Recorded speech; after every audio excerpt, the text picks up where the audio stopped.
అంటే ఇప్పుడు కేటీఆర్ గారు పంప్స్ ఆన్ చేయాలి అంటూ కొన్ని వ్యాఖ్యలు చేశారు కదా! దీని మీద మీరు ఎలా స్పందిస్తారు? సింపుల్ క్వశ్చన్ అడుగుతాను నేను.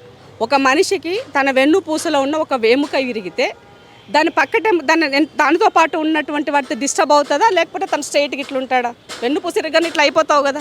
మరి ఇప్పుడు కట్టినటువంటి ప్రాజెక్ట్లో ఒక పిల్లరు 19 పిల్లర్లో 4 పిల్లర్లు కుంగినప్పుడు ఒకదానికొకటి కనెక్టివిటీ ఉంటుంది. వాటికి సంబంధించిన గేట్లు కూడా కనెక్టివిటీ ఉంటుంది. ఆ పిల్లర్లు భూమిలోకి కుంగినప్పుడు ఆటోమేటిక్గా దాని ఉన్నటువంటి ఏదైతే గేట్లు ఉంటాయో అవి కూడా డౌన్ఫాల్ అవుతాయి కదా. ఒకవైపు అప్పు ఒకవైపు డౌన్ అయినప్పుడు ఆ బ్రిడ్జ్ పనిచేస్తుందా? నీళ్ళు వస్తున్నప్పుడు ఆ రాపిడితోన నీళ్ళ రాపిడికి కింద ఉన్నటువంటి ఇసుక రేణువులు మట్టి రేణువులు అనేవి మరింతగా తాకిడికి అయ్యి లోపలికి వెళ్ళిపోతుంది. వర్రే కొట్టినట్టుగా అంత అయిపోతుంది. మరి ఎట్లా నిలబడుతుంది ప్రాజెక్టు? అది ఎట్లా నిలవదులుతారు? మరి ఆ కామన్ సెన్స్ లేకుండా నువ్వు చదువుకున్నావని ఎందుకు చెప్తున్నావు రా భయ్? చదువురాని సన్యాసికి కూడా ఈ మినిమం కామన్ సెన్స్ అర్థమవుతుంది. ఒక ఇల్లు కట్టాలంటే ఆ ఇంటికి బునాది ఎంత ఉండాలి, ఎంత స్ట్రాంగ్ ఉండాలి. నువ్వు 2 ఫ్లోర్లు కడతావా 3 ఫ్లోర్లు కడతావా, దాని తగ్గట్టు నువ్వు బునాది తీస్తావు కదా. ఆ బునాదిలో ఒకవేళ అది మెత్తటి అయితే దానికి ఏమంటారు ఆల్టర్నేట్గా స్ట్రాంగ్ ఉండడం కోసము నేను కంకర ఎంత వేసుకోవాలి, సిమెంట్ ఎంత వేసుకోవాలి, ఎలాంటిది వేయాలని ప్లాన్ చేసుకుని ఇల్లు కట్టుకుంటావు కదా. అంటే ఇది తెలంగాణ ప్రజల సొమ్ము, నా సొమ్ము కాదు. 1,47 కోట్లు పోతే పోయినాయి, నాకు కావాల్సిన కమిషన్లను నువ్వు డిజైన్ చేసినావా? ఇది నేను చెప్తున్నది కాదు. ఎన్డీఎస్ఏ రిపోర్ట్ ఇచ్చింది, కాగ్ రిపోర్ట్ ఇచ్చింది, నిన్న వచ్చిన ఎక్స్పర్ట్ చెప్పినారు. ఇవన్నీ రిపోర్ట్ల నేపథ్యంలోనే నిన్న ముఖ్యమంత్రి గారు మాట్లాడి చెప్పినారు.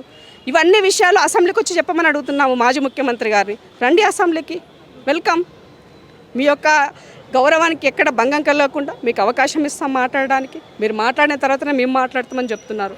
కాబట్టి వెల్కమ్ అని తెలియజేస్తున్నాము. బయట ఉండి ప్రతి సవాలు విసురుకోవడం కాదు. ప్రజాక్షేత్రంలో ప్రజలకి అత్యున్నతమైనటువంటి ఉన్నటువంటి అసెంబ్లీ సాక్షిగా మండలి సాక్షిగా మాట్లాడదాం. అది రికార్డెడ్. బయట ఏం మాట్లాడినా పొలిటికల్ స్టేట్మెంట్స్, అది రికార్డెడ్ ప్లేస్. సో ప్రతిపక్ష నాయకుడిగా ఈరోజు ఆనాడి ముఖ్యమంత్రిగా నువ్వు తీసుకున్నటువంటి నిర్ణయాలపైన చర్చ చేద్దాం రమ్మని అడుగుతున్నావు. నువ్వు వచ్చి నీ గౌరవం కాపాడుకొని జరిగిన వాస్తవాలు సమాజానికి చెప్పి క్షమాపణ కోరుతావా, లేదు నేను తప్పు చేయలేదు వీళ్ళే నన్ను వాంటెడ్గా అంటూ ప్రూవ్ చేసుకుంటావా? అది అప్ టు యూ. అంటే కాంగ్రెస్ ప్రభుత్వానికి రైతులకి న్యాయం చేసే ఇదే లేక కావాలని నీళ్ళు ఇవ్వట్లేదు అని వ్యాఖ్యలు చేస్తున్నారు. ఇది ఎంతవరకు కరెక్ట్? ఇప్పుడు నేను చెప్పిన స్టోరీ అంతా కూడా ఇలా ఉండింది. ఇక నేను నీళ్ళు ఇవ్వలేదు అని అంటే ఇంక నేను అంతకన్నా మూర్ఖంతం ఇంకేం లేదని చెప్తా. ఇప్పుడు కాళేశ్వరం నీళ్లు లేకుండానే ఈ రాష్ట్రంలో 2,88,000 మెట్రిక్ టన్నుల ధాన్యం ఈ రాష్ట్రంలో పండింది. కేంద్రం కొనుగోలు చేయకపోయినా రాష్ట్ర ముఖ్యమంత్రి కొనుగోలు చేసి తన చిత్తశుద్ధి చాటుకున్నాడు. వరి వేస్తే ఉరి అని చెప్పినటువంటి కేసీఆర్ గారి మాటలకి ఇవాళ ముఖ్యమంత్రి గారు రేవంత్ అన్న తను వరి ధాన్యాన్ని సన్నాలు పండించాలని బోనస్ 500 రూపాయలు ఇచ్చి ప్రమోట్ చేస్తున్నాడు, వాళ్ళని ఎంకరేజ్ చేస్తున్నాడు. ప్రత్యామ్నాయ పంటలు ఏమని చెప్తున్నారు, ఒకే పంట వేయడం వల్ల రైతు నష్టపోతున్నారు, అది మార్చుకోవాల్సిన అవసరం ఉన్నది, వాణిజ్య పంటలు పండించని చెప్తున్నారు. మరి నాకు ఆ చిత్తశుద్ధి లేకపోతే ఎందుకమ్మా ఇదంతా? ఎవరి కోసము కదా. సో మీకు కేవలం 10 సంవత్సరాల్లో ఈ రాష్ట్రాన్ని ఎట్లా దోచుకోవాలో, ఎట్లా దొబ్బి తినాలా, ఏడ ఇన్వెస్ట్మెంట్లు చేయాలపైన మీ కాన్సన్ట్రేషన్ ఉంది. అందుకనే కల్వకుంట్ల కుటుంబం అంటే అబద్ధాలకి బ్రాండ్ అంబాసిడర్గా ఎవడైనా ఏదైనా అవార్డు ఇస్తే నలుగురికి ఒకటే అవార్డు ఇవ్వాలా, సేమ్ 1వ ర్యాంక్ అవార్డే వస్తుంది నలుగురికి అని చెప్పినారు ముఖ్యమంత్రి గారు. మేము అదే చెప్తున్నాం. ఇప్పుడు మీరు మీడియా వాళ్ళు కూడా కొంత అవేర్ చేయండి. వాళ్ళకి ఎక్కడైనా మాట్లాడితే తిరిగి అడగండి, క్వశ్చన్ చేయండి. ఎట్లుంటుంది సార్, మనిషి బాడీలోనే ఒక పార్ట్లో వెన్నుపూస అనేది అదైనప్పుడు చెయ్యి పోయినా కొంచెం ఏదో పట్టుకొని పని చేస్తావు, వెన్నుపూస పోతే మొత్తం కూలబడిపోతావు కదమ్మా. అది కూడా అంతే కదా. ఆ సోయి లేకుండా సోయి తప్పిన మాటలు మాట్లాడేటువంటి కేటీఆర్కి ఎంతసేపు కుర్చీ కనబడుతుంది. రేవంత్ రెడ్డిని ఎప్పుడు అట్లాంటి పక్కకు నెట్టాలా, కుర్చీలు ఎప్పుడు కూర్చోవాలా, అంతే తప్ప ఇంకా వేరే సోయి లేదు ఆయనకి. ఆ కుర్చీ కావాలంటే ఎంత కష్టపడాలి, ఎంత త్యాగం చేయాలి, ప్రజలో ఎంత మమేకమై ఉండాలి, ఎన్ని వాస్తవాలు చెప్పాలి, ఎన్ని నిజాలు మాట్లాడాలి, ఆ సోయి లేదు. మనం ఎన్ని అబద్ధాలు చెప్పాలి, ఎట్లా కుర్చీలో కూర్చోవాలి, అదే అనేది నడుస్తుంది. అయ్యా చాటున కుర్చీలో కూర్చోవాలనుకున్నాడు, కాలే ఆ పని. ఇప్పుడు బావా చెల్లె ఇద్దరు పోటీ పడుతున్నారు దానికి. ఇప్పుడు ఏం చేయాలో అర్థమవుతలేదు. కాబట్టి ఆ మతి భ్రమించి పదే నోటికొచ్చిన స్టేట్మెంట్లు చేస్తున్నాడు. కాబట్టి స్ట్రైట్గా నీకు నిజంగా దమ్ముంటే మీ అయ్యని ఒప్పించు, అసెంబ్లీకి తీసుకురా, మేము సిద్ధంగా ఉన్నాం.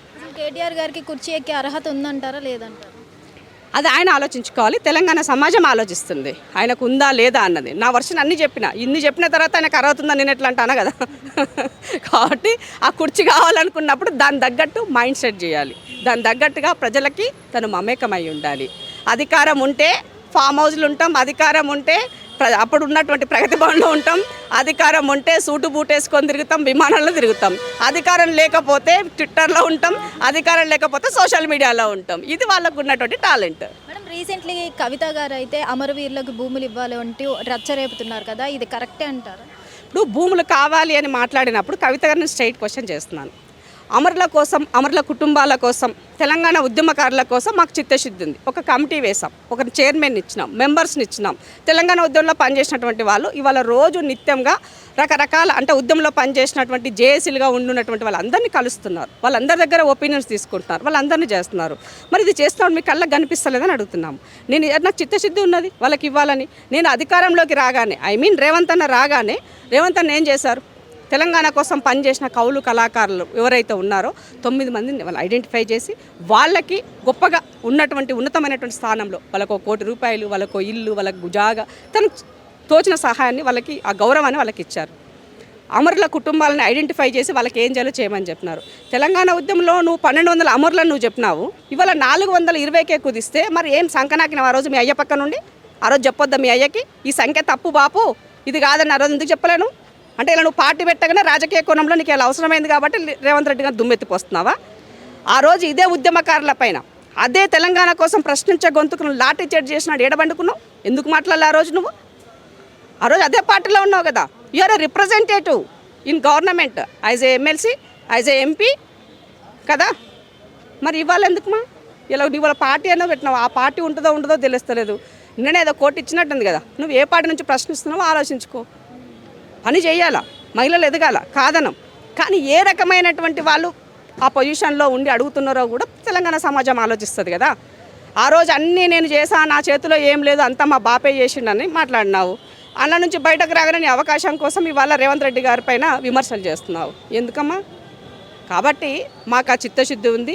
అడిగినా అడగకపోయినా ఎవరేం చేసినా కూడా ఇవాళ అమరుల పైన, ఉద్యమకారుల పట్ల చిత్తశుద్ధి డెఫినెట్గా చేసి తీరుతాం. హిట్ టీవీ యాప్, ఇందులో short news, live news, entertainment shows, movies, digital magazines తో పాటు మీ జిల్లా వార్తలను కూడా ఫ్రీగా చూడొచ్చు.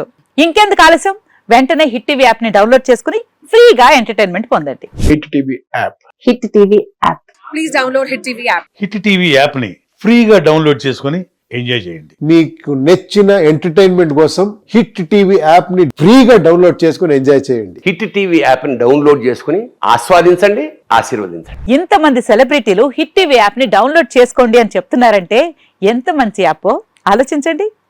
అమెరికా అమెరికా అమెరికా అమెరికాలో చదవాలనుకునే వాళ్ళకి విశ్వసనీయమైన పేరు మన శౌర్య కన్సల్టెన్సీ. UK లో 1 year masters, UK లో 1 year masters, 2 years work permit up to 5 years visa. Contact Saurya Consultancy. Contact 89851 89851.